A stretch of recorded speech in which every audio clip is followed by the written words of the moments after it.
Bon, salut à vous tous, j'espère que vous allez bien. J'ai claqué des mains. Bon, salut à vous tous, c'est Aurel, j'espère que vous allez bien. On se retrouve pour une nouvelle vidéo. D'ailleurs, je vous annonce que c'est la dernière vidéo du mois d'août. Ensuite, je vais prendre des vacances. On se retrouvera à partir du 10 septembre sur la chaîne YouTube. Donc, restez quand même connectés. Bon, d'ailleurs, avant de commencer, je tiens à vous remercier. On a passé le cap des 600 abonnés. Je crois qu'on est à peu près 620 personnes sur cette chaîne YouTube, donc c'est tout simplement incroyable. Big merci à vous. D'ailleurs, si t'es pas encore abonné, je t'invite à le faire. Active la cloche, comme ça tu seras au courant de toutes mes nouvelles vidéos. Ça sort tous les mardis à 18h15. Bon, aujourd'hui, nouvelle présentation d'une paire. J'attendais vraiment de l'avoir en main. Je suis content de pouvoir vous la présenter. On est sur la Jordan 1 Nigel Sylvester Better With Time. Okay, let's go.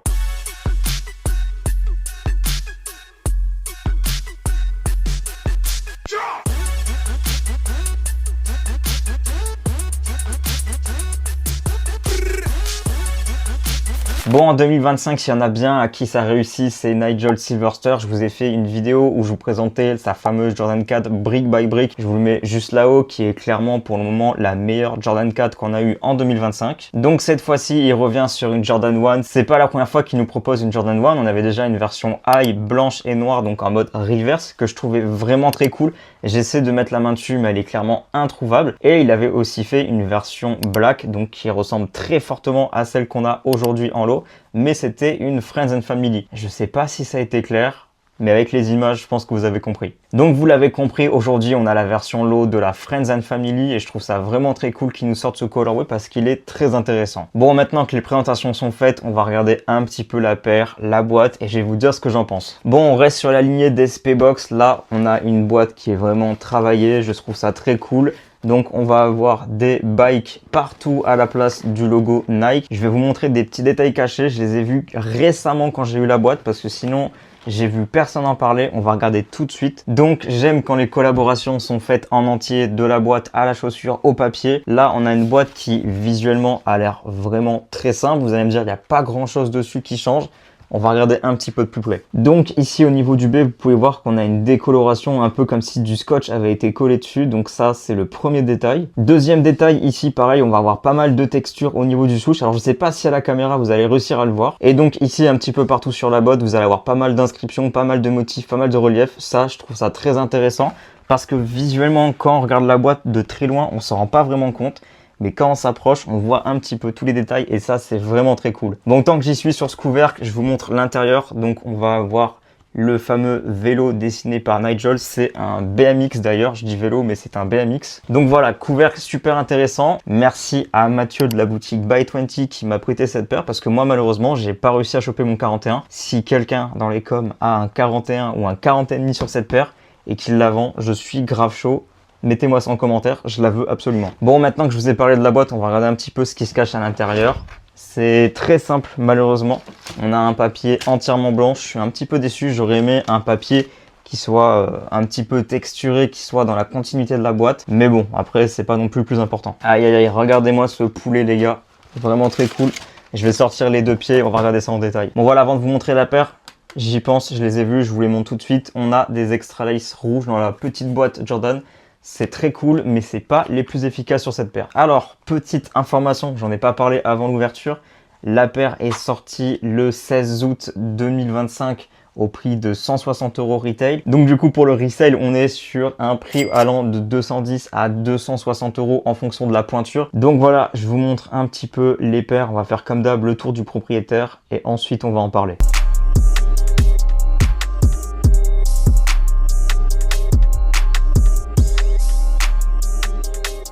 Bon, tu connais, on va commencer par la outsole parce que je fais toujours ça comme ça. Ici, elle est très intéressante. Au début, j'avais un peu bitché dessus en me disant « Ouais, ils ont recyclé la semelle de la Lost and Found ». Alors, c'est vrai à moitié. Vous allez comprendre pourquoi. Alors, je dis ça parce que la partie ici, entièrement rouge, elle est un peu marbrée blanche. C'est exactement ce qu'on peut retrouver sur la Lost and Found. Bon, la mienne, je vous aurais bien comparé. Le problème, c'est qu'elle a été tellement rock qu'on n'a plus du tout cet effet un peu marbré blanc. Donc, c'est bien dommage.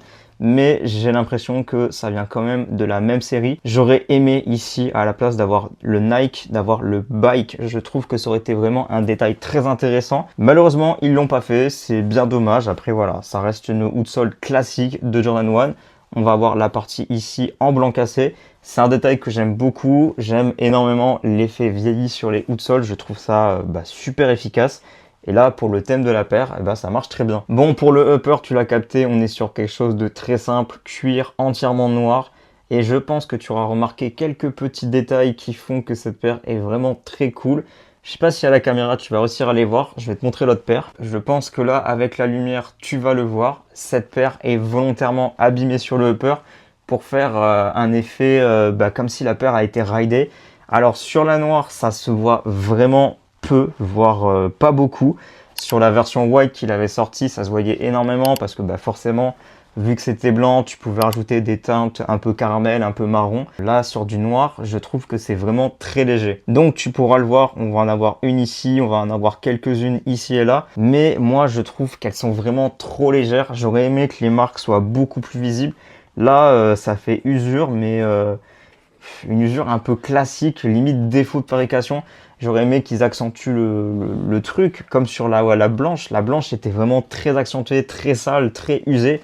Là, on a une paire qui visuellement a l'air très neuve, juste avec ces petites traces. J'aurais fait quelque chose d'un peu plus marqué, d'un peu plus contrasté. Donc voilà, ça c'est un détail qui pour ma part me chagrine sur cette paire. J'aurais aimé qu'on ait quelque chose de beaucoup plus usé. Mais on a quand même un détail très intéressant que j'ai très peu vu sur des Jordan 1. Comme vous pouvez le voir ici, le swoosh, il est imprimé, il n'est pas du tout en relief. Donc ça c'est quelque chose de très intéressant. Je crois qu'il y a des petits fils ici en 3M, c'est à vérifier, mais il me semble que c'est ça. Donc pareil, on va avoir un swoosh qui a un effet un peu peinture, comme si on avait mis des coups de pinceau dessus. Donc ça c'est très intéressant. Alors c'est pas dérangeant qu'il soit imprimé, justement j'avais peur que ça soit un peu cheapos, mais en fait ça passe. D'ailleurs on aura exactement la même chose ici au niveau du talon avec le logo Wings qui est détouré avec ce petit filament.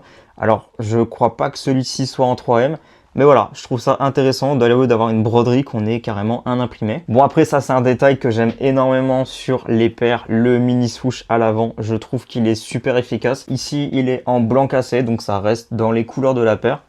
J'adore. Et donc du coup à l'intérieur on n'aura pas un swoosh imprimé, mais ici on a bien un swoosh qui est cousu sur la paire. Il est pareil, il est blanc cassé avec des effets un peu pinceau, comme si il avait été délavé. Donc ça c'est pareil, je trouve ça très cool. Je sais pas du tout si tous les détails que je vous parle vous allez réussir à les voir à la caméra. Je fais de mon mieux avec l'éclairage. Si je vois que c'est pas ouf, je vous mettrai des photos pour illustrer. Donc voilà, une paire qui est quand même très simple visuellement, mais qui a quand même pas mal de détails et je trouve qu'elle est très intéressante. Malheureusement, voilà, moi je la trouvais vachement plus belle en photo. Je trouve qu'en main, elle est quand même très cool. Mais voilà, je reste un peu sur ma faim. Normalement, c'est l'inverse. Les paires en main sont plus belles que sur les photos. Et là, c'est pas le cas. Bon, ensuite, on va avoir une languette blanc cassé avec le fameux Bike Air que je trouve vraiment très cool. Là, voilà, ils ont mis le bike enfin quelque part. On va le retrouver aussi à l'intérieur. Je sais pas si vous allez réussir à bien le voir. Hop, juste là. Donc pareil, ça, c'est un élément que je trouve vraiment très cool. Je vais vous le montrer tout de suite. Comme sur la Jordan 1 High, on a le petit Jordan Biking Company Est 2017, donc je trouve ça très cool. J'essaie de vous le montrer, voilà, il est juste là. Référence à la première collaboration entre Jordan et Nigel Sylvester, donc ça fait vraiment plaisir. Donc voilà, on a fait le tour de la paire. C'était une review assez rapide parce qu'en soi c'est une paire qui est quand même assez simple visuellement. Je la trouve très cool. Si je peux mettre la main dessus, retail ou resell avec un petit plus 10, plus 15, plus 20, plus 30, je suis preneur. Pour le moment, j'attends. Je pense que c'est une paire qui va sûrement un petit peu décoter, donc je vais réussir à la trouver à un bon prix. Dites-moi ce que vous en pensez de cette Jordan 1. Est-ce que c'est validé ou pas? Est-ce que vous préférez la version High Friends and Family ou est-ce que vous préférez la version High, du coup White, qui est sortie?